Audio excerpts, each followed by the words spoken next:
قدر لیدونکو خوست ولایت صبرۍ ولسوالۍ کې 500 اړمنو کورنیو ته د خوراکي موادو توزیع موږ لرو. الحمدلله د روژې مبارکه میاشته ده. راځئ تاسې هم موږ سره په همدې برخه کې همکاري وکړئ. داسې ډېر نور کونډې یتیمان هم شته چې موږ ته لا انتظار دی تر څو دوی سره مرسته وکړو، همکاري ورسره وکړو او د دوی روژه رنګینه شي. باور وکړه داسې کورنۍ زه ګورم چې دوی خالي اوبو باندې روژه ماتوي. داسې کورنۍ ګورم چې دوی په روژه ماتې باندې هیڅ نه لري. تاسې به زموږ ویډیوګانې هم کتلې وي. داسې نوره ډېر اړمنه کورنۍ شته چې هره ورځ چې موږ یې ګورو باور وکړه د سترګو نه یې اوښکې تویېږي چې موږ سره همکاري او مرسته وکړي. خلک مجبوره دي، خلک بیچاره دي، بېروزګاره دي.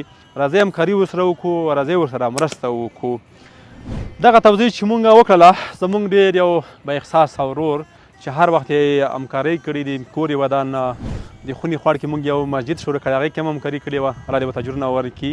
او بیا هم هغه مسجد کې که څوک مو سره برخه اخلی هغې کې مو راسره برخه واخلی. او زما په زړه باندې یو غټ ارمان ده چې هغه مسجد جوړ شي. 2 منزله ده، یو د زنانو دپاره یو د سړیو دپاره. او مهمه لاره کې ده چې 3 ولسوالۍ ان 4 ولسوالۍ ورلاندې دي. دغه ټوله لاره کې هیڅ مسجد دا شی نشته دوی دپاره چې دوی په راحت سره زموږ خویندې او زموږ وروڼه پکې لمنځونه وکړي. دا همکاري چې کړې په استرالیا هېواد کې زموږ ډېر یو قدرمن ورور کړي. دوی د خلکو نه 1 روپۍ راټوله کړي بیا یې موږ ته رالیږلي دي چې جمله 2,08,000 افغانۍ کېږي. دغه مواد توزیع کړل موږ. او د دې شمېره به تاسو ته په سکرین باندې ښکاري هم. که بیا هم تاسې کومک کول غوښتله د سره تماس ونشئ، انشاءالله تاسې 1 روپۍ به تر موږ رسوي او موږ به تر داسې بېوزلو خلکو رسوو.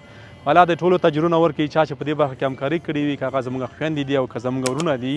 کور مو ودان سلامت اوسئ. نن ستاسو برکت و چې د 50 اړمنو کورنۍ باندې خوشحالي ده. د دوی به روژه ماتې رنګین وي. دوی به تاسو ته په هر روژه ماتې کې دعاګانې کوي. دغه دعاګانې مو بس دي. دا خپرونه دلته پای ته رسوم. تر بلې خپرونې ښې چارې ښه درته غواړم.